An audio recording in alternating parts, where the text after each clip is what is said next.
Buenos días, hermanos y amigos, es un gusto saludarlos. Yo soy el pastor Dixon Klinger y le damos la bienvenida a nuestro servicio dominical. Gracias por vernos. Estamos estudiando el libro de Hebreos. Es un libro tremendo, es un libro glorioso, donde se nos presenta a Cristo como superior, superior a los profetas, superior a los ángeles, superior a todo.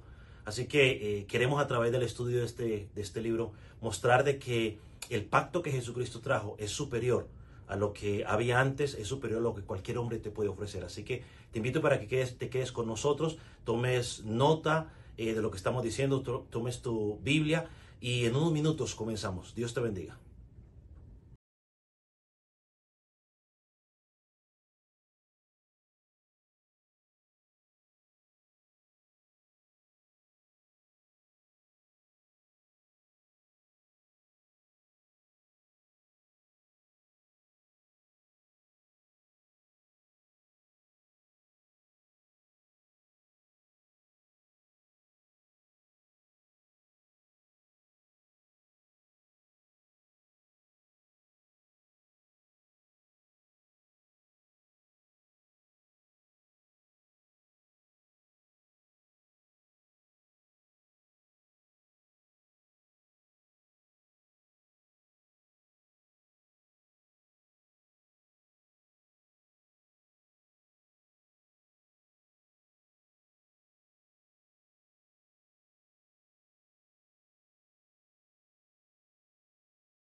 Nuestro lugar, el castigo que era sobre nosotros, dice Isaías, fue puesto sobre él. Alabado sea el Señor. Es un gusto verlo en esta mañana y que juntos podamos adorar el nombre de nuestro Señor y Salvador. Y quiero invitarle que si trajo su Biblia, por favor, vaya conmigo a Hebreos. Hemos llegado al tercer capítulo de este libro o de esta epístola. Y vamos a considerar los 6 primeros versículos de este capítulo. Si no tiene una Biblia, usted puede levantar su mano y uno de los sugieres va a hacerle llegar una Biblia para que usted pueda leer con nosotros. Hebreos capítulo 3. Puede indicar con un amén cuando lo haya localizado. Dice la palabra del Señor de la siguiente manera: por tanto, hermanos santos, partícipes del llamamiento celestial, considerar al apóstol y sumo sacerdote de nuestra profesión, Cristo Jesús, el cual es fiel al que constituyó como también lo fue Moisés en toda la casa de Dios. Porque de tanto mayor gloria que Moisés es estimado digno cuanto tiene mayor honra que la casa el que la hizo. Porque toda casa es hecha por alguno, pero el que hizo todas las cosas es Dios. Moisés, a la verdad, fue fiel en toda la casa de Dios como siervo, para testimonio de lo que se iba a decir. Pero Cristo, como hijo sobre su casa, la cual casa somos nosotros, si retenemos firmemente hasta el fin la confianza y el gloriarnos en la esperanza. Amado Dios, gracias por permitirnos leer una vez más este pasaje. Señor, nos vamos a exponer a tu palabra. Queremos pedirte que podamos responder adecuadamente a lo que tú nos quieres decir en este pasaje. Señor, que pueda ser de la misma bendición que fue para los primeros oyentes. Señor, que hoy podamos ser confrontados por tu palabra, podamos ser estimulados por tu palabra. Señor, que podamos ser edificados. Señor, y los que no han creído en ti, que sus ojos puedan ser abiertos, sus oídos, su entendimiento, que la luz del Evangelio pueda resplandecer en sus corazones y hoy puedan mirar al único que puede salvar, Jesucristo. Padre, gracias. Glorifícate en medio nuestro y permite que el predicador pueda hablar únicamente tu verdad y no los deseos de su corazón. En el nombre de Jesús. Amén. Puede tomar asiento.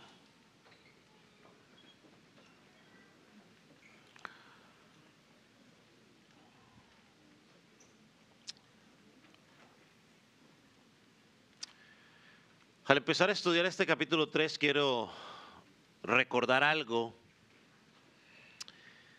que quizás ya mencionamos al comienzo del estudio de esta epístola. Y quizás también cuando miramos la primera advertencia de las 5 que encontramos en esta epístola, es bueno recordar que, o para poder ayudarnos a entender el mensaje del libro o de la epístola, el libro de Hebreos fue escrito a una asamblea, usando la palabra de la hermana Teresa, o una comunidad o una congregación de judíos que habían sido evangelizados por los primeros apóstoles, profetas. Como resultado de esta predicación, en algún lugar de Jerusalén, algunos habían creído, se fundó esta congregación. Pero dentro de esta congregación, al igual que en la iglesia del Calvario, encontramos personas que realmente se habían convertido, que seguían a Cristo, que habían confesado su fe en Él.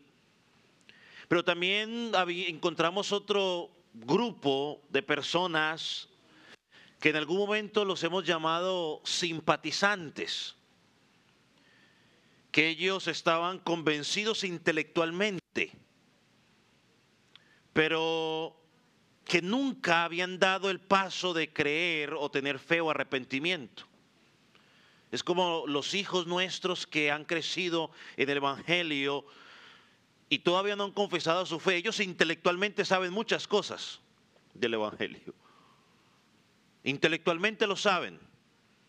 Simpatizan con las cosas del Evangelio. Pero si no han confesado su fe en Jesucristo, no se han arrepentido, no importa que puedan saber muchos versículos, simplemente entran dentro del grupo de personas que no son salvas. Por mucho que sean nuestros hijos, tenemos que reconocerlo y decirlo. También había otro grupo, dentro de ese segundo grupo, de los que no han creído, es que simplemente aquellos que no creen en el Evangelio. Entonces, cuando estudiamos el libro de Hebreos y tenemos eso en mente, nos es muy fácil entender Hebreos. Si no, vamos a tener dificultades para entender Hebreos. De hecho, un día hablando yo con una persona o debatiendo un poco sobre algún aspecto, me decía algunas cosas. Yo le dije, mire, lo primero que tiene que hacer es leer o entender a quién es escrito esta epístola. Y cuando usted mire las personas que están escuchando, le va a ser mucho más fácil entender lo que está diciendo. Si no entendemos eso, tenemos mucha dificultad al estudiar Hebreos. Hay ciertos pasajes de Hebreos que en primer lugar van dirigidos a verdaderos creyentes, cristianos que han creído en Cristo como Salvador, cristianos que debido a la persecución quizás estaban experimentando esa tentación de volver atrás porque pensaban que volver al judaísmo quizás era mucho más fácil porque no los iban a perseguir. Porque el judaísmo, a pesar de todo, pues no era perseguido, era aceptado. Dentro de ese otro grupo está, yo lo digo, ¿no? Hay dos grupos de personas, los que creen y los que no creen. Y en los que no creen, pues están los que llamamos simpatizantes, los convencidos intelectualmente, pero no creen. Y el otro grupo es aquellos, en este caso, a los judíos, aquellos hebreos no cristianos, aquellos que no creían en absoluto en nada. Entonces, sin importar a cuál estaba apuntando el autor en cada pasaje en particular, vemos algo interesante en el libro. Y es que no importa a quién esté apuntando, el autor siempre trata la supremacía de Cristo sobre todo. Si está dirigido a los creyentes que están enfrentando la tentación de regresar al judaísmo, les dice, usted no necesita nada del judaísmo, Cristo es suficiente. Si está apuntando a aquellos que son convencidos, pero incrédulos, sí, convencidos, simpatizantes, pero todavía siguen en la incredulidad, les dice, mire, Cristo es superior, Él es supremo, Él es suficiente, no hay otro lugar a donde pueden encontrar salvación, ven a Cristo, Él es suficiente, descansa en Él. Así que este pasaje no cambia de sentido el autor o el Espíritu Santo a través del autor. En los dos primeros capítulos, el autor o el Espíritu Santo usando el autor nos presentó a Cristo como mejor que los profetas, Cristo mejor que los ángeles. Ahora llega el capítulo 3 y les va a decir a ellos, mire, Cristo es mejor que Moisés. Miren lo que dice el versículo 1. Por tanto, hermanos santos, partícipes del llamamiento celestial, considerar al apóstol y sumo sacerdote de nuestra profesión, Cristo Jesús. Según los estudiosos, los mejores manuscritos o los manuscritos más antiguos, la palabra Cristo que aparece aquí en Reina Valera es omitida, o sea, no aparece. Por eso es que si usted está leyendo de la Biblia de las Américas, va a leer que dice de la siguiente manera, considerad a Jesús. Si usted está leyendo de la Nueva Traducción Viviente, lo traduce de la siguiente, usted tuvo que haber leído de la siguiente manera, consideren detenidamente ¿a quién? A Jesús.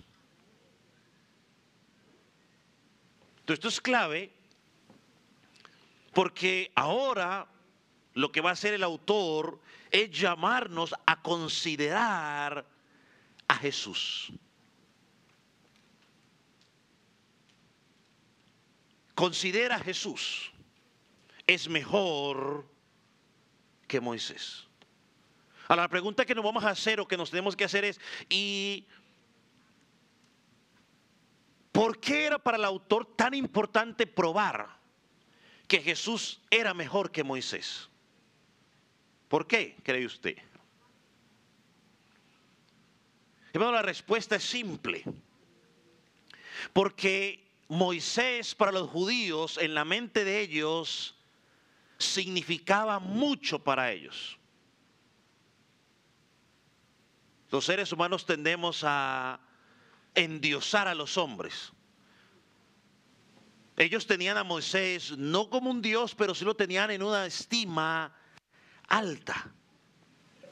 Porque para ellos Moisés era mejor que cualquier otro hombre que había vivido. Moisés, porque Moisés vio cara a cara a Dios o habló cara a cara con él. Recuerda que cuando María y Aarón murmuraron contra él, Dios le dijo, yo hablo con el que quiera, como quiera, y con Moisés voy a hablar cara a cara. Le guste a usted o no le guste. Moisés vio la gloria de Dios, Éxodo 34 y 33 y 34. Recuerda que cuando Moisés bajó de la montaña después de haber estado con el Señor, su rostro resplandecía, tuvo que cubrirse. Moisés sacó al pueblo de Egipto.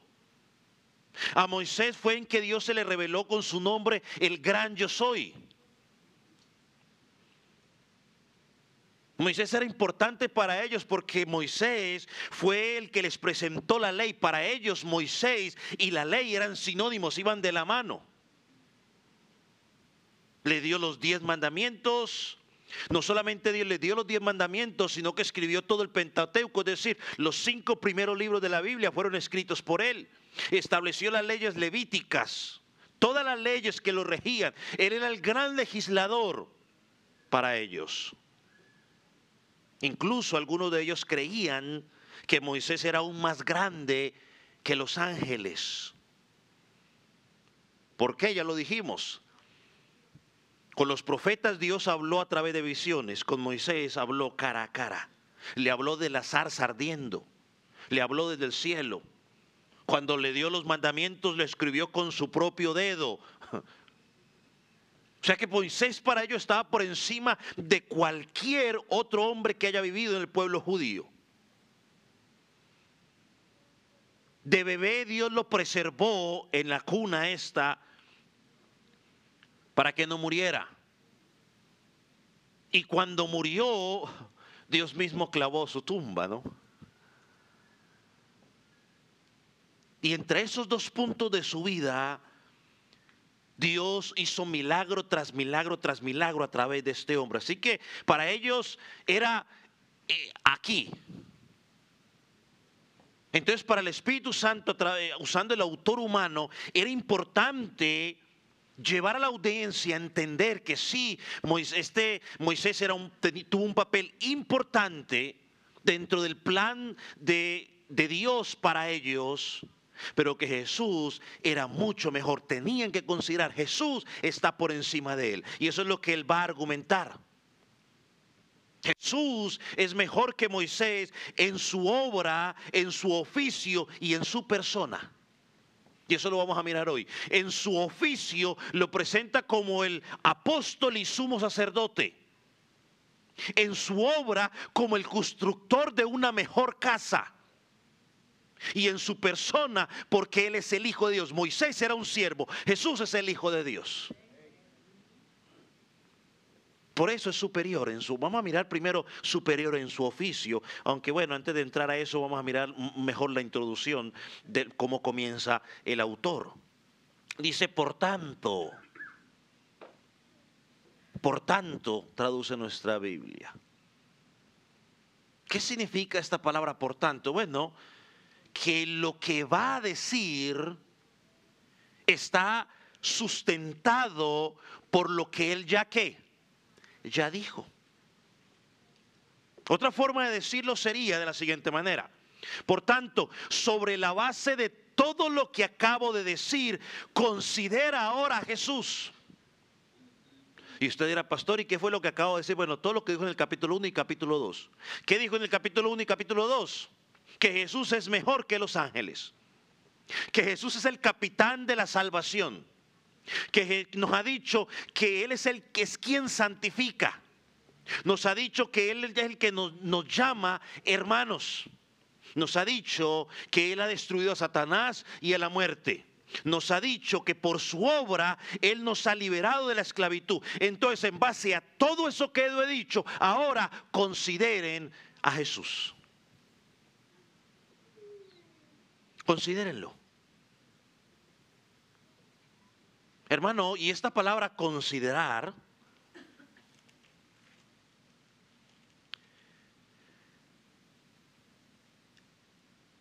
es una exhortación.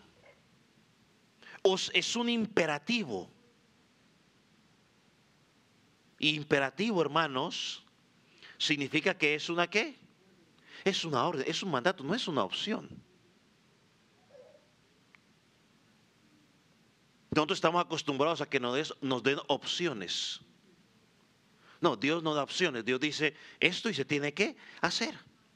Entonces el autor inspirado por el Espíritu Santo está ordenando a esta congregación que consideren al Señor Jesucristo. Y este término considerar, brincándome un poco, ¿sí? Este término considerar, mis hermanos, implica, y escúchame con atención, implica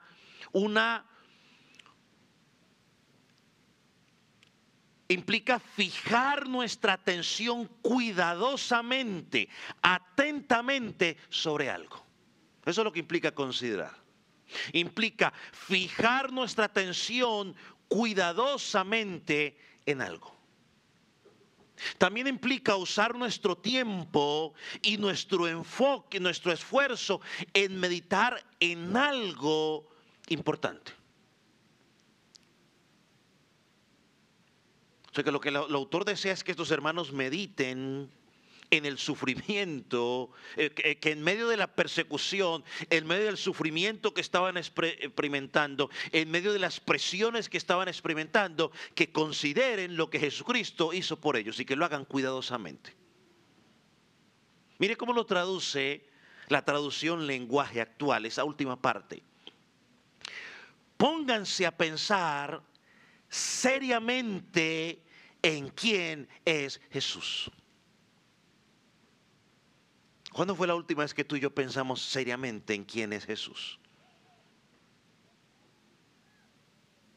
Hermano, cuando tú y yo nos detenemos seriamente a pensar quién es Jesús, es la única estrategia que podemos usar para vencer los ataques de Satanás.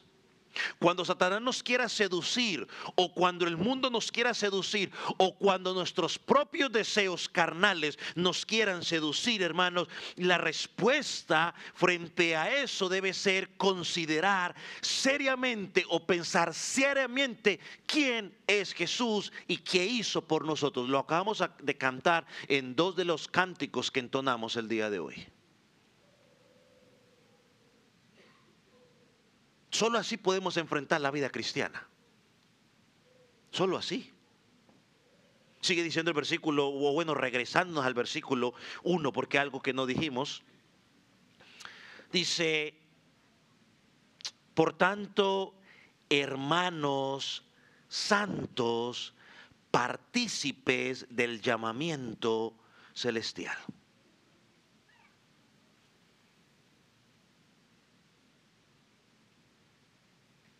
Hermosa declaración que da el autor aquí.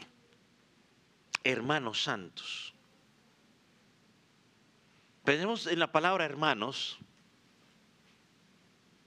Como creyentes, somos hermanos en Cristo, porque estamos identificados en Él. Ahora, muchas veces cuando estudiamos el libro de Hebreos, todo el tiempo pensamos que cuando usa la palabra hermanos, pues está haciendo referencia a hermanos. Pero el hecho es que muchas veces la palabra hermano no siempre significa precisamente de que está hablando a todos cristianos. porque muchas veces se usa de otra manera. Es más, a veces he escuchado muchos mexicanos, ¿no?, que usan mucho la palabra brother, ¿no? Hey brother, ¿no? O aún dentro de la comunidad, creo, norteamericana, algunos, hey bro, what's up bro? ¿Ah? Y no estoy diciendo que estamos hablando de hermanos en Cristo, no. Por ejemplo, en Hechos capítulo 2, versículo 29, en Hechos capítulo 13, versículo 38, solo anote, no tiene que buscarlos. A los judíos, en esos pasajes en particular, se identifican como hermanos, pero no por Cristo, sino por qué, por raza, por linaje, por sangre. Pero aquí encontramos algo interesante, porque en este texto en particular podemos decir que sí está hablando de hermanos en Cristo. ¿Por qué? Porque el autor le pone, si me permite usted, el apellido Santos, le dice hermanos santos. Así que podemos decir con toda seguridad que aquí el autor está refiriéndose a judíos que eran verdaderos creyentes, es decir, que habían confesado su fe en ¿quién? En Jesucristo. Son los mismos que mencionó en el capítulo 2, versículo 11, que son santificados en Cristo, de los cuales Cristo no se avergüenza de llamarlos hermanos. Así que esta exhortación en particular va a creyentes que están en Cristo, que aunque que son santos en la práctica. Pastor, ¿qué significa santos? Que hizo un milagro y ahora los tenemos que poner santificados. No, santos para el creyente significa que hemos sido ¿qué? Apartados, separados. No se deje enredar. Cuando alguien pregunta, ¿y qué significa que los cristianos somos santos? ¿Que hicimos milagros? No, significa que hemos sido separados o apartados para Cristo. Permítame ilustrarlo de esta manera. Vaya a Hebreos capítulo 10, versículo 10.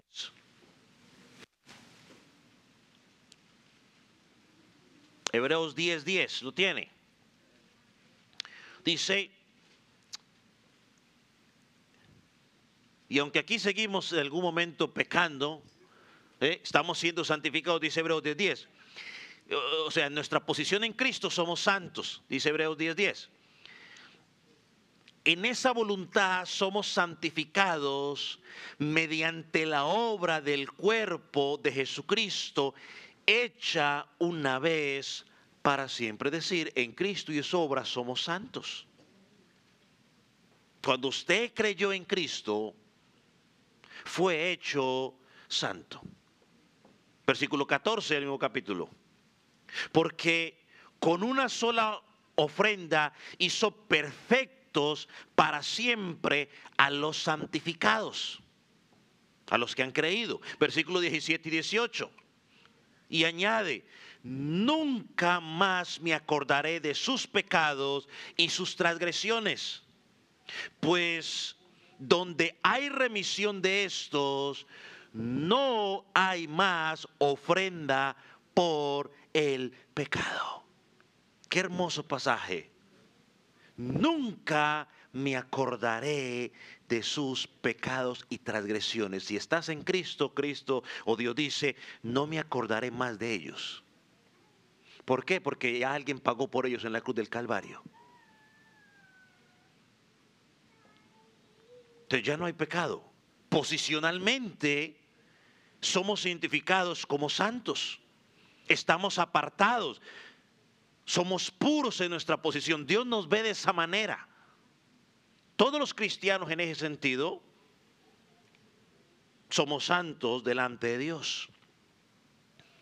Y hay muchos pasajes en la Escritura que nos hablan de esta verdad.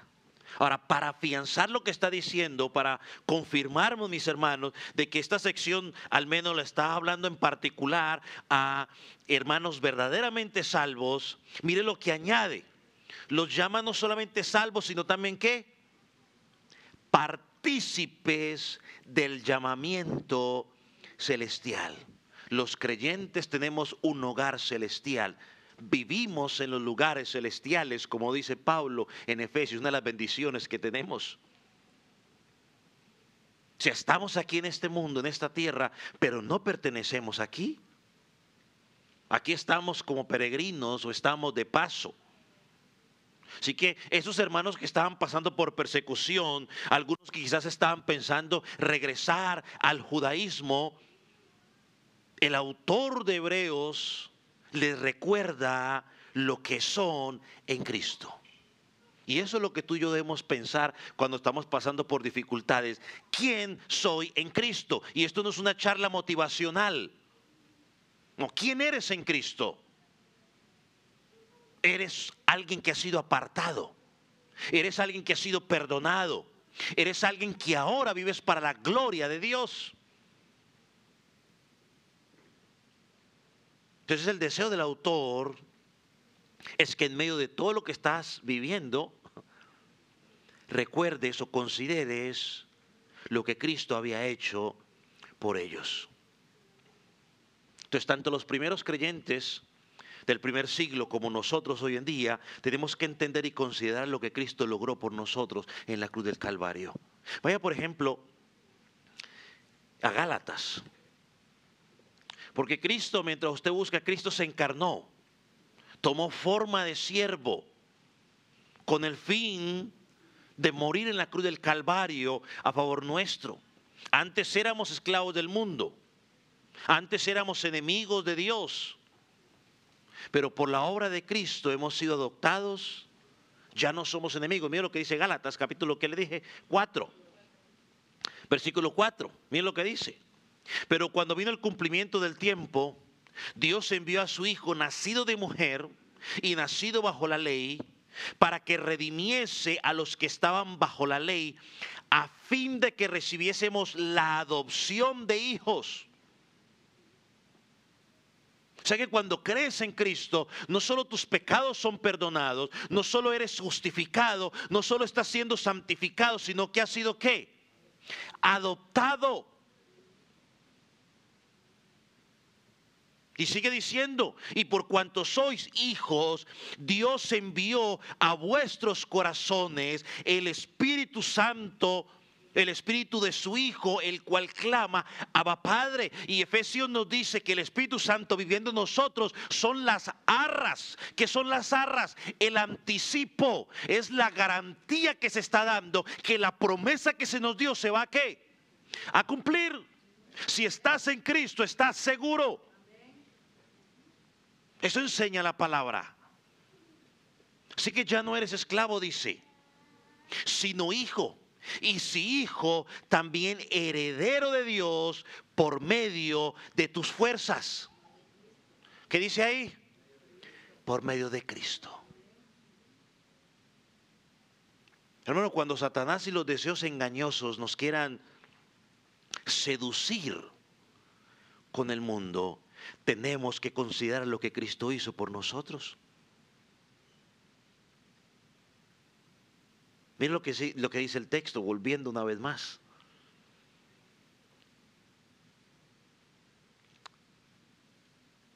Por tanto, hermanos santos, partícipes del llamamiento celestial, considerar al apóstol y sumo sacerdote de nuestra profesión, Cristo Jesús. Hermanos, yo creo que aquí puedo mirar tres cosas que debemos considerar de Jesús. Primero, su humanidad.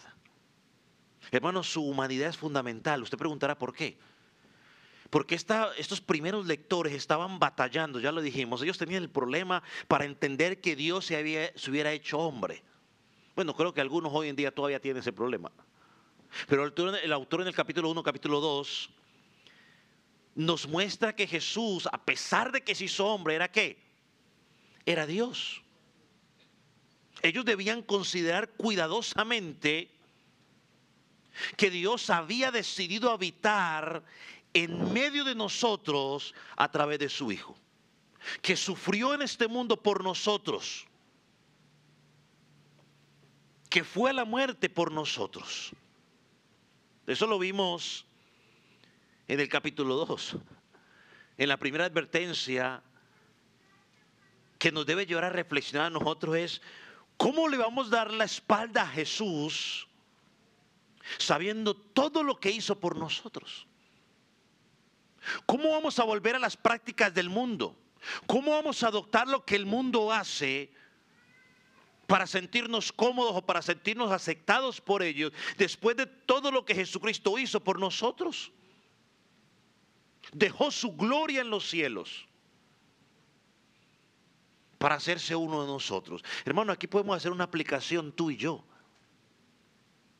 Si usted quiere luchar contra el pecado, si quiere luchar contra las seducciones que el mundo nos presenta, si quiere luchar contra las dificultades que todo ser humano experimenta en la tierra, o si quiere luchar contra todas las dificultades que solamente pasan los cristianos, considere lo que Jesús hizo al encarnarse. Hermano, y no lo considere intelectualmente, porque intelectualmente todo el mundo lo sabe, hasta los ateos saben eso intelectualmente.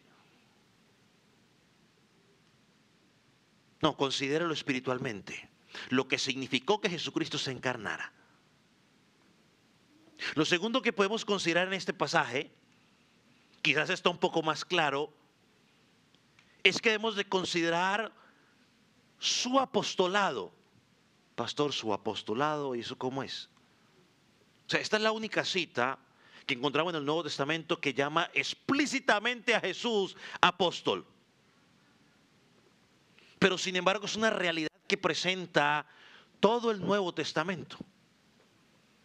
El Espíritu Santo, a través del autor, explica a los creyentes del primer siglo que Jesús es el mensajero de Dios. Recuerda el capítulo 1 que ya estudiamos, cuando dice que Dios habría hablado de que de muchas maneras y por los profetas, pero ahora habla por medio de Jesucristo. Ahora, Cristo es su mensajero. Ahora, el término apóstol en el griego significa aquel que ha sido enviado. Cristo fue a quien Dios escogió para enviarlo a nosotros con el propósito específico de presentarnos el Evangelio y redimirnos del pecado. Él vino a hacer la voluntad de Dios. Vamos, por ejemplo, a Juan 6, capítulo 37, para que usted y yo podamos ver la realidad del Nuevo Testamento que nos presenta a Jesús como ese mensajero de Dios, o en, si usted me permite llamarlo, en su obra apostólica. El Señor Jesús hablando a sus enemigos, mire lo que le dice. Juan 6, 37, hasta el 40 vamos a leer. Dice, todo lo que el Padre me da vendrá a mí, y el que a mí viene no le echo fuera. Porque he descendido desde el cielo no para hacer mi voluntad, sino la voluntad del que me envió. ¿La voluntad de quién? Del Padre. Esta es la voluntad del Padre, el que me envió, que de todo lo que me diere no pierda yo nada, sino que lo resucite en el día postrero. Y esta es la voluntad del que me ha enviado, que todo aquel que vea al Hijo y crea en Él tenga vida eterna, y yo lo resucitaré en el día postrero. ¿Ve usted allí el trabajo sacerdotal de Jesucristo? Jesucristo no vino a hacer lo que a Él bien le parece. Yo vine a hacer la voluntad del que me envió. Yo vine a predicar lo que Él me dijo que tenía que predicar. Soy ese mensajero. En su oración sacerdotal, que encontramos en Juan capítulo 17, versículo 18, podemos ver a Jesús afirmando allí su obra apostólica o su trabajo como apóstol, si lo quiere llamar de esa manera. Cuando él en la oración dije, Padre, como tú me enviaste, Juan 17, 18, como tú me enviaste, ahora yo los he enviado. Hablando de sus apóstoles. Entonces, ellos tenían que considerar a Jesús, que había sido enviado por el Padre para redimirlos, para santificarlos y para hacerlos de la familia de Dios. Y no solamente fue enviado a eso, también fue enviado, dice la palabra, para preservarnos hasta el final. Esto es hermoso. Jesucristo fue enviado para preservarnos hasta el final. Miren lo que dice, ya lo leímos, lo vuelvo a leer, Juan 6:40. Y esta es la voluntad del que me ha enviado, que todo aquel que ve al Hijo y crea en Él, escuche, todo el que cree en Él va a tener vida eterna. Y dice, ¿qué dice al final? Y yo lo resucitaré en el día postrero. Hermano, ahí está la seguridad de tu salvación y de mi salvación. No hay por qué temer. Nos dio el Espíritu Santo, que es la garantía. Él dice, aquí está, se lo vuelvo a decir, o sea, el Jesucristo está diciendo, yo lo resucitaré en el día postrero y como garantía de que lo voy a cumplir, le voy a dejar mi Espíritu Santo. ¿Significa esto entonces ahora que el creyente, porque tiene seguridad de salvación, puede empezar a pecar y pecar y pecar y pecar y pecar y pecar? No. Porque algunos dicen, no, bueno, entonces, como ya estoy seguro, peco y peco y peco y peco y peco. La Biblia no enseña eso. Pablo dice, ¿qué dice Pablo? Perseveraremos en el pecado, creo que no dice de esa manera. ¿Cómo dice? Bueno, seguiremos pecando porque la gracia abunda. Y él dice, de ninguna manera. ¿Seguiremos pecando porque somos salvos? No, porque si tú sigues pecando, tú estás jugando con la gracia, estás significando que no eres salvo, porque el salvo dice, no Señor, tengo seguridad, pero tengo una responsabilidad de vivir en santidad día a día, de purificarme día a día, para recibir a mi novio cuando llegue por la iglesia. Hermano, si estás en Cristo, Él te preservará. O sea, tú y yo podemos perseverar en Cristo porque Él nos está preservando hasta el final. Hasta el final. Entonces, si estás siendo tentado por el diablo para regresar a las prácticas de antes, recuerda la obra apostólica de Cristo. Aquel que está trabajando en tu vida para preservarte hasta el final. Para presentarte, dice el apóstol Pablo, como una esposa limpia, santa y sin mancha delante del Padre. Lo tercero que debemos considerar de Jesucristo, que dice el autor aquí, hermanos, es ¿su qué? Su sacerdocio. En nuestro último sermón hace 2 semanas sobre esta etapa mencionamos algo de forma rápida sobre el sacerdocio de Israel. Pero el sacerdote servía como un ¿qué? ¿Alguien recuerda? Un mediador, ¿entre quién? Entre Dios y los hombres. El hombre no podía aparecer allá delante de Dios y decir, bueno, Dios, aquí vengo a decir, no. El sacerdote mediaba entre ellos. Bueno, Jesús, como el apóstol de Dios, no solamente representa al Padre delante de los hombres, sino que como sacerdote representa a los hombres delante de Dios. O sea, Él intercede por ti y por mí. Y esto es lo que todo creyente del primer siglo y muchos de nosotros debemos entender ahora al acercarnos a Jesús. Él es nuestro representante delante del Padre. Él se para, Él es nuestro abogado. Cuando Satanás quiere acusarnos, Él se para y nos representa. Sí, Él pecó, pero recuerda, yo morí por Él. Él fue lavado por mi sangre. Él nos representa delante de un infinito Dios. O sea, Dios no me ve en sí a mí, ve la obra de Cristo en mi vida, la justicia de Cristo la ve en mí. Él es quien media en nuestra relación. Y nos dejó el Espíritu Santo que nos ayuda. Recuerde que cuando dices que no sabemos orar, la gente dice es que yo no sé orar. Bueno, la Biblia dice que nos dejó el Espíritu Santo, que Él es el que nos ayuda. ¿A cómo qué? A cómo orar. Así que si usted me dice es que yo no sé orar, pues examíname, dice un salmista. El salmo, ¿no? Oh Dios, examínese. Porque Dios no nos dejó a la deriva, ¿no? Como cuando algunos han aprendido a nadar. Ah, ¿quieren nadar? Sí, lo tiran al agua y nade. No, el Espíritu Santo nos tiró al agua y dijo, mire, arrégleselas como puedan. No, nos dejó al Consolador y Él nos enseña a orar. Jesucristo, Él es quien ha propiciado, o es decir, el que ha aplacado la ira de Dios que estaba sobre mí por mis pecados. Esa ira cayó sobre el Padre. Él es quien me reconcilia con el Padre. Es quien me lleva a Él. Por eso Jesucristo dijo, yo soy el camino.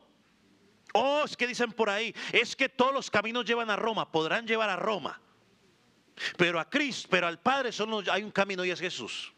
Oh, no, es que todas las religiones llevan a Dios. Un momento, pueblo, no todas las religiones llevan a Dios. Solamente Jesucristo lleva a Dios, Padre. Las otras religiones, si no predican a Cristo, te llevan al infierno.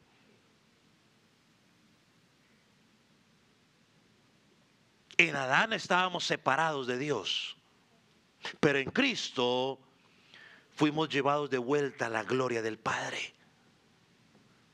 Él es nuestro sumo sacerdote. Y lo mencionamos y quizás lo vamos a mencionar más adelante. En su oficio sacerdotal, no solo fue nuestro sacerdote que nos introduce al Padre, sino que al mismo tiempo fue el sacrificio para que los pecados fueran perdonados. Entonces el autor quiere llevar a estos lectores y llevarlo a usted y a mí a reflexionar.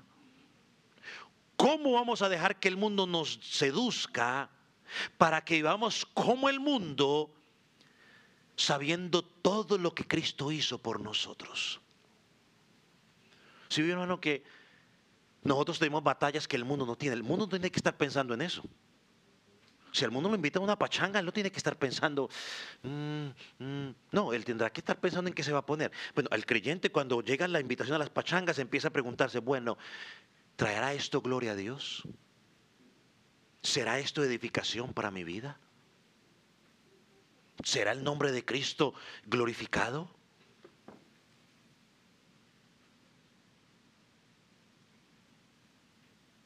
Hermano, Cristo, como nuestro mediador, hizo posible tener una relación con el Padre. Por eso ya usted no viene al pastor a decirle, pastor, vengo a confesarme. No, porque ya usted tiene entrada directa. Antes sí, tenían que ir donde el sacerdote y decirle, hablo en los tiempos bíblicos.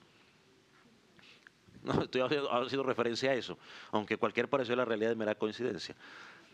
Donde ellos iban donde el sacerdote y llevaban sus sacrificios, sus tortolitas, sus ovejas, dependiendo de su economía, y le decían al sacerdote, mire, aquí está, para que pídale, haga mi sacrificio para que Dios pida perdón. Algunos todavía se quedaron allá. La Biblia dice que cuando Jesucristo murió en la cruz del Calvario, el velo, que donde solamente entraba el sumo sacerdote, ¿qué pasó? Se rompió. Y enseña la Escritura que ahora todo aquel que está en Cristo tiene entrada directa a la gracia. Por eso al pastor no vamos a pedirle, pastor, vengo a confesarme. No, usted le confiesa si de pronto usted pecó contra él. O a otro hermano si pecó contra él. Ya usted no le dice, pastor, mire, como usted está más cerca de Dios, ore. No, no, no, yo estoy a la misma distancia que está usted. De una oración. Estamos a la misma distancia. Pues puede decir, pastor, apóyeme en oración. Es otra historia, yo lo voy a apoyar en la oración. Pero no me diga, pastor, usted está más cerca de Dios. A usted lo escucha. Pues también, si usted está en Cristo, también lo escucha. Ahora, y si no lo escucha, es porque no está en Cristo. Entonces, arrepiéntase, venga en fe y en arrepentimiento, para que entonces ahora el Señor lo escuche. Porque es que el mundo es parte de nosotros, porque nosotros nos ponemos misericordiosos. El mundo siempre nos llama, mire, usted que sí ora, ore. Y nosotros decimos, sí, yo voy a orar por usted. ¿Por qué no aprovecha ahí y le presenta el evangelio? No, pues nos quedamos callados y le decimos, sí, yo voy a orar por usted. No, que eres muy misericordioso, ¿cierto?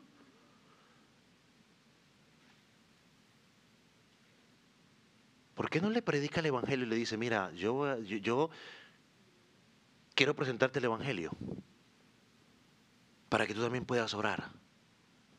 Porque te pone a orar a ti y tú estás ore y ore como loco y él está en la discoteca, baile que baile. Y tú ahí ore y ore, Señor. Y él, bien, gracias. A la gente hay que educarla, pero nosotros los cristianos nos hemos prestado para ese relajo. Porque no decimos nada, decimos, oh sí, yo voy a orar por ti. No sé por qué dije eso, pero bueno. ¿Qué más nos dice el texto mejor?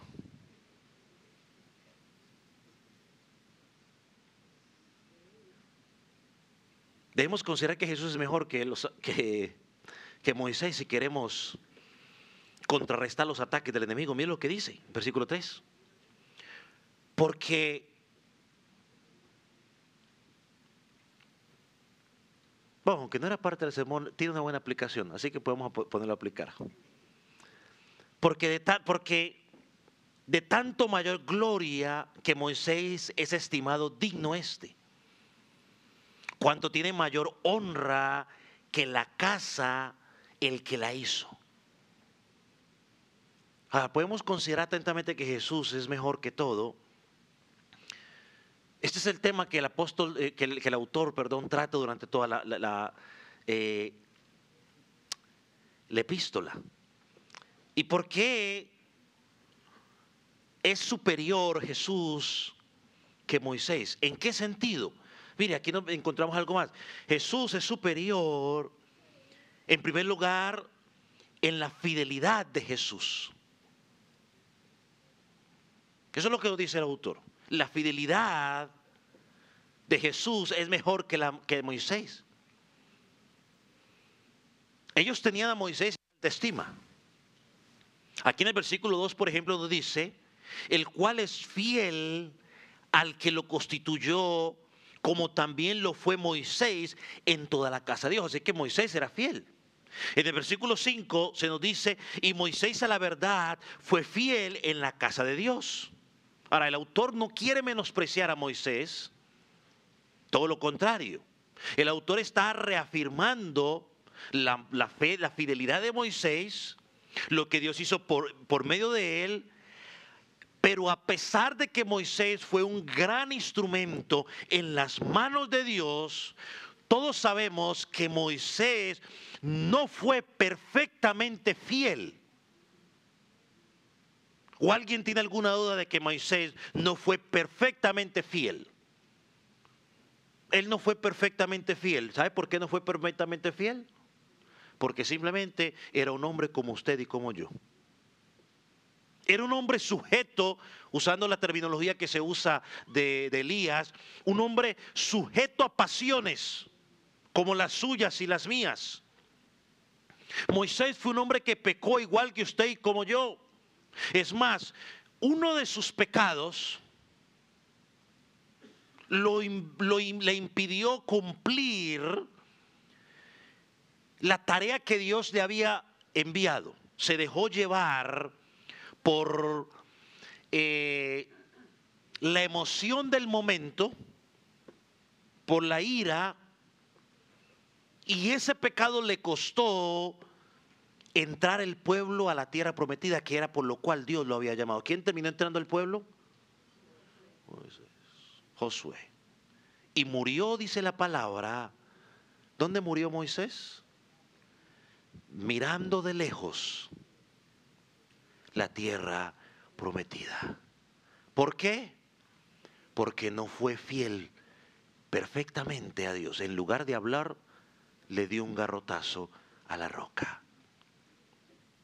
Pero cuando consideramos atentamente al Señor Jesús, el testimonio que nos da la Escritura del Señor Jesucristo, nos daremos cuenta de que Él fue fiel perfectamente. La fidelidad de Jesús fue perfecta. No falló en nada, desde el principio hasta el final. En la oración sacerdotal en Juan 17, versículo 14, dice lo siguiente: yo te he glorificado en la tierra. ¿Qué fue lo que Dios le dijo a Moisés después de que le dio el garrotazo a la roca? Por cuanto no me glorificaste o no me santificaste delante del pueblo.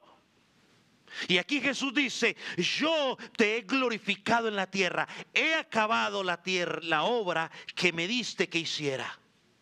Moisés fue enviado para liberar al pueblo de Israel, para sacarlo de Egipto, de llevarlo a la tierra prometida, pero su infidelidad en ese momento en particular le llevó a perder esa oportunidad. Y note algo, no es el tema, pero vamos a meterlo allí porque cabe. ¿Cuántas veces tuvo que fallar?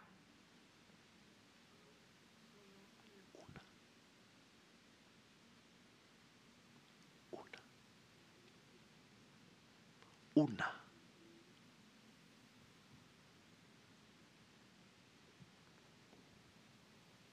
No glorificó a Dios. Jesús aquí dice,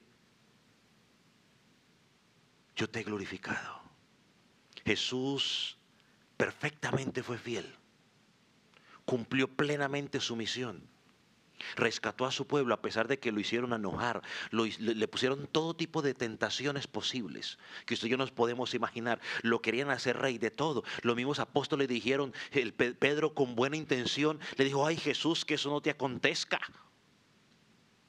Todo tipo de cosas. Por eso Él es fiel.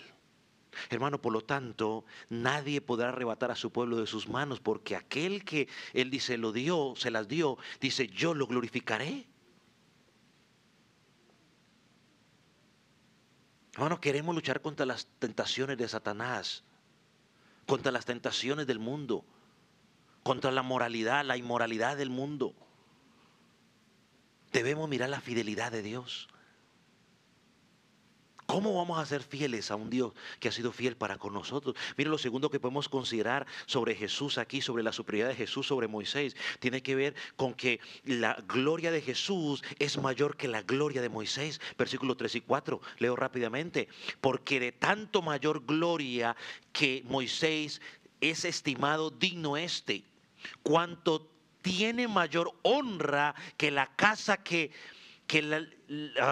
¿cuánto tiene mayor honra que la casa el que la hizo? Porque toda casa es hecha por alguno, pero el que hizo todas las cosas es Dios. Hermano, la gloria de Jesús es grande. Mire dos cosas aquí. La casa de la que el autor aquí está hablando no es otra más que su iglesia. Y no estoy hablando de este edificio, de cada uno de nosotros, su iglesia. Pablo a los Corintios dice, el apóstol dice que nosotros somos ¿qué? Templo del Espíritu Santo. Él vive en nosotros. Él no habita en este lugar. Este lugar simplemente es el lugar que nosotros hemos escogido para reunirnos. Él habita en nosotros. Y Él construyó esta casa. La hizo Él. Lo segundo que hemos mirar aquí es la esperanza que recalca el autor. Y su meta es enfatizar la deidad de Jesús. Dice, Jesús tiene más gloria que Moisés porque Cristo construyó una casa mucho más gloriosa. Esto queda confirmado al final del versículo 4. Miren lo que dice al final del versículo 4. Pero el que hizo todas las cosas es Dios. Y ya hemos dicho hasta el cansancio que Jesús es Dios. Es más, dice la Escritura que por Jesús fueron hechas todas las cosas, por Él y para Él. Por eso su gloria es infinitamente mayor que la de Moisés.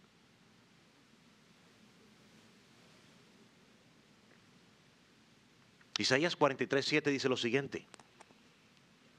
Todos los llamados de mi nombre, para gloria mía, los he creado y los formé y los hice. Todos.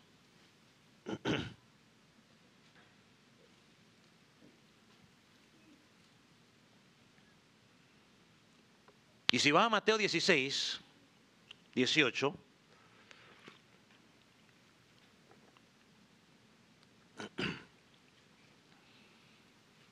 El Señor Jesucristo dice lo siguiente. Y yo también te digo que tú eres Pedro. Y sobre esta roca edificaré la iglesia. Y aclaro por si hay alguna duda. La roca no es Pedro. La roca es Cristo. Cristo no va a edificar su iglesia sobre un hombre pecador e infiel. Pedro pudo ser un muy buen apóstol, pero Pedro también demostró muchas veces su infidelidad. negó al Señor Jesucristo. Y en algún momento se comportó como hipócrita. Por eso el apóstol Pablo tuvo que llamar la atención, porque se comportó hipócritamente y estaba arrastrando a otros a la hipocresía. Y fue confrontado. ¿Vio, hermano? Ay, es que no le digo nada al hermano porque está en pecado, porque me da miedo que me diga que me está juzgando. No, si está en pecado, dígale, estás en pecado, arrepiéntete. No sé por qué torcemos la escritura. Ay, no, es que no le diga nada, porque si le digo algo, entonces van a empezar a decir, no juzgue, que para aquí, para allá, no. Si está en pecado, ¿qué decimos? ¿Nos quedamos callados? Sí, hagamos lo que hizo la iglesia de Corinto. El capítulo 5, se quedaron callados, nadie dijo nada porque, no vaya a decir que podemos juzgar porque Jesús dijo no juzgar. Y el apóstol Pablo les llamó la atención, le dijo, ninguno de ustedes fue capaz de decir nada. ¿Cómo es posible que se esté viviendo con su madrastra y nadie diga nada? Pues entonces yo sí. ¿De dónde saqué Biblia leemos tú y yo que el hermano está en pecado y que nadie puede decir nada? Porque la excusa de él es, no, es que no juzguen, que no sé qué. Y empieza a marcarte una que tire la primera piedra, que no sé qué, que no sé cuánto. ¿Por qué más bien no te arrepientes y dejas de andarte justificando tu pecado?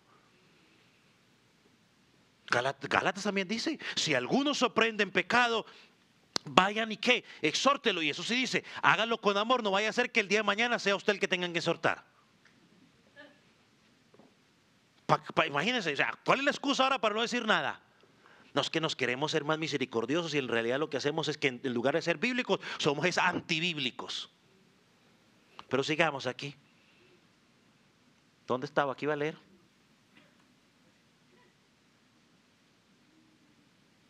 La iglesia está edificada sobre Cristo. Cristo es la piedra angular. Le dijo, la piedra que rechazaron los edificadores vino a ser constituida la piedra angular. ¿Quién fue que rechazaron? A Cristo. Cristo es la piedra angular. Así que, amigo, hermano, no se deje meter el cuento en la cabeza de que la iglesia está fundamentada sobre Pedro. Eso es mentira del diablo.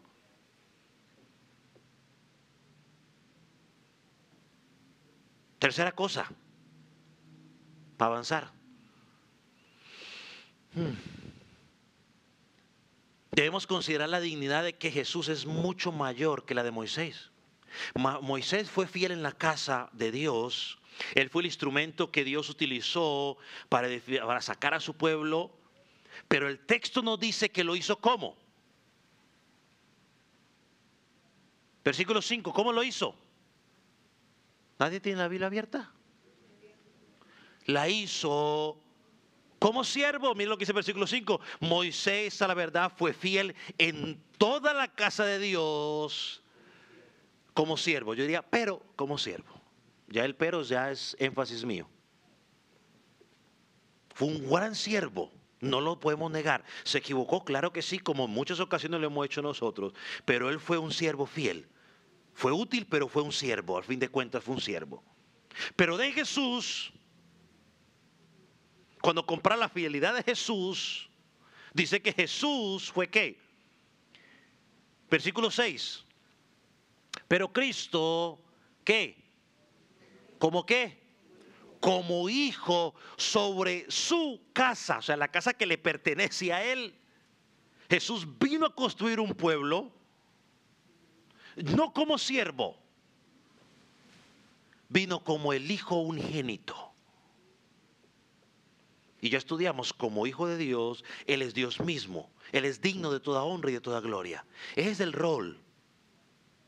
Por eso debemos adorarlo, por eso debemos exaltarlo. El rol de Moisés simplemente en la casa de Dios era testificar, como lo vimos en el versículo 5, miren lo que dice. Pero como siervo, para testimonio de lo que iba a decir.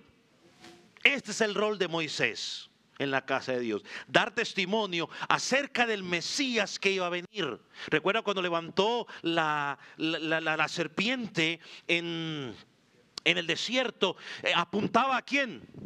A Cristo. Luego tuvieron que quemarla, porque luego la gente utiliza eso para decirnos, no, que los cristianos también, porque los ídolos se puede, porque mire que adoraban la serpiente. Sí, luego la tuvieron que destruir. ¿Por qué? Por eso, porque se estaban volviendo idólatras. Así que no hay base bíblica para la idolatría. Pero esa obra en particular estaba apuntando ¿a quién? A Cristo. Por eso es que cuando Jesús confrontó a los fariseos, y los fariseos decían que creían en Moisés y todo lo demás, ¿no? Cuando la gente religiosa o los intelectuales que se creen mucha Biblia y sacan Biblia, Jesús le dijo a los fariseos en Juan 5:46, le dijo, si creyeren a Moisés, me creerían a mí. ¿Por qué? Él dice, porque Moisés escribió de mí. Entonces, si usted cree en Cristo, si dice que cree en Cristo, tiene que evidenciarse. El rol de Moisés era dar testimonio. Pero la labor de Cristo, mire versículo 6. Pero Cristo como hijo sobre su casa, la cual somos nosotros, él aclara para que no quede en ningún lugar que piensen que es este edificio en particular. Si retenemos firmes hasta el fin la confianza y el gloriarnos en la esperanza. Mire, quiero leerlo en la traducción lenguaje actual. Mire cómo dice, pero Cristo, quien es el Hijo de Dios, es obediente, esa es la última parte, es obediente y ayuda a este pueblo de Dios. Hermano, lo que significa es que para mantenernos firmes en la fe, en el reino de Dios, en el cuerpo de Cristo, unidos, hermanos, perdónenme, no depende de nosotros, sino de aquel que nos da la confianza. Mire, si dependiera de nosotros hacer ciertas cosas, no lo haríamos. Es Cristo. Es Cristo. Aquí nos dice que es Cristo el que nos ayuda. Es Cristo que nos ayuda a mantenernos firmes. Él nos ayuda a mantenernos alejados. Y creo que lo hemos leído en Juan 10, 27 al 30. Lo voy a leer una vez más. Dice el Señor Jesús allí, o el apóstol Juan cuando escribió, mis ovejas oyen mi voz y yo las conozco y me siguen. Y me siguen, perdón. Ahora mire la secuencia. Mis ovejas, ¿qué hacen? Oyen mi voz. Y él que dice, no, antes de que las siguen, ¿qué pasa? Yo también las conozco. ¿Y qué hacen las ovejas? Me siguen. Y quita el número 28 de allí del versículo y póngale, y yo les doy vida eterna. Vida eterna significa que es ¿qué? Eterna, que no acaba. ¿Y qué sigue diciendo? No perecerán jamás. Nadie las arrebatará de mi mano, ni tú mismo te puedes arrebatar de la mano si estás en él. Mi Padre que me las dio, mire que el Padre se las dio, es mayor que todos. Y nadie las puede arrebatar de la mano de mi Padre. Y completa el último versículo diciendo, yo y mi Padre, ¿cuántos somos? Uno. Nadie, ni Satanás puede quitarnos de la mano del Señor. Satanás nos puede tentar, Satanás nos puede poner obstáculos, Satanás nos quiere seducir, pero Satanás no puede arrebatarnos de la mano del Señor. Es más, vaya a leer la historia de Job. Satanás quería hacer algo y tuvo que pedir ¿qué? Permiso, y sin embargo Dios dijo, cuidado, lo tocas. Ah, pastor, ahora con Job, no se sabe otro, sí, me sé otro.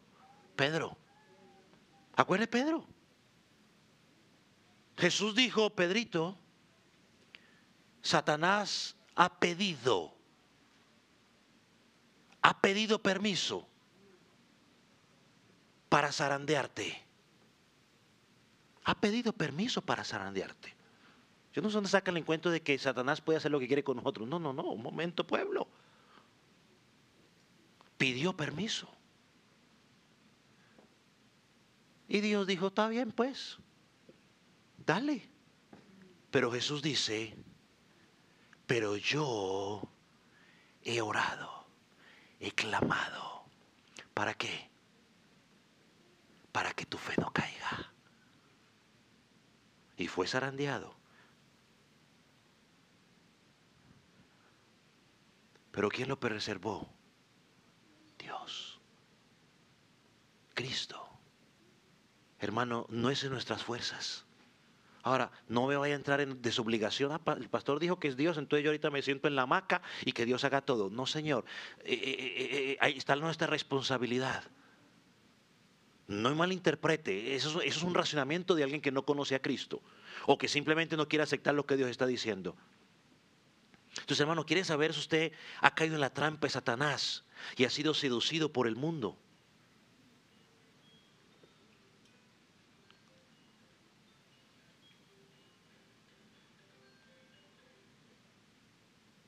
¿Quiere saber si ha sido seducido? Piense si alguna vez usted ha respondido de alguna manera cuando es cuestionado por su fe. ¿Por qué hizo eso? Es que todo el mundo lo hace. Pastor, no exagere, eso no es tan grave. Si usted ha respondido alguna vez de esa manera, alguna vez cuando ha sido confrontado por algún aspecto de su vida que no está siendo el mejor, hermano, estamos cayendo en la trampa del enemigo. El hecho de que todo el mundo lo haga no significa de que hay permiso para que lo hagamos. El apóstol Pablo dijo, todas las cosas me son lícitas, mas no todas me convienen. ¿Me es lícito a mí como varón dejarme el pelo que me llegue hasta la cadera? Pues me lo puedo dejar. Si quiero. Yo no puedo, pero ustedes pronto si quieren, déjelo. Pero la pregunta es, ¿conviene? ¿Edifica? ¿Va a traer edificación? La pregunta que muchos hombres hacen, pastor, ¿me puedo poner un arete? Pues si quiere póngaselo. Dice, todo es lícito. ¿Pero le conviene andar con eso? Que porque es moda, que no, le pregunto, ¿le conviene? Y así le podía seguir dando ejemplos, sino que ya no doy más, doy estos extremos porque como son extremos normalmente no los vemos seguido, entonces nadie va a decir, lo dijo por su tano, entonces estoy tranquilo. Pero lo dejo allí. No porque el mundo lo haga, significa que es normal y que nosotros lo podemos hacer. No porque el mundo diga, es que no hay nada de malo, significa que lo podemos hacer. No todo nos edifica, no todo nos conviene. No todo lo que hagamos muchas veces, utilizando lo que dice la palabra, muchas veces por amor al débil en la fe no lo hago. Porque sé que va a hacer tropezar al débil en la fe. Hermanos, yo estoy seguro que Satanás no tendría tanto éxito en las tentaciones contra nosotros si nosotros como cristianos consideráramos atentamente a Jesús. Miren los últimos pasajes que voy a leer. Efesios 4, 20 y 21 dice, mas vosotros no habéis aprendido así de Cristo. Si en verdad lo habéis oído o habéis sido enseñados por Él conforme a la verdad que está en Cristo. Hermano, nosotros no hemos aprendido eso de Cristo. Queremos vencer a las tentaciones, consideremos lo que hemos aprendido de Jesucristo. Hermano, termino con esto. Toda la vida cristiana trata de estar aprendiendo de Jesús. Entre más fuerte sea tu visión de Jesucristo, más firme estarás para vencer las tentaciones. No te preguntes qué va a pensar el mundo, qué va a pensar el pastor si lo hago. Pregúntate qué piensa Cristo de lo que voy a hacer. Vamos a orar.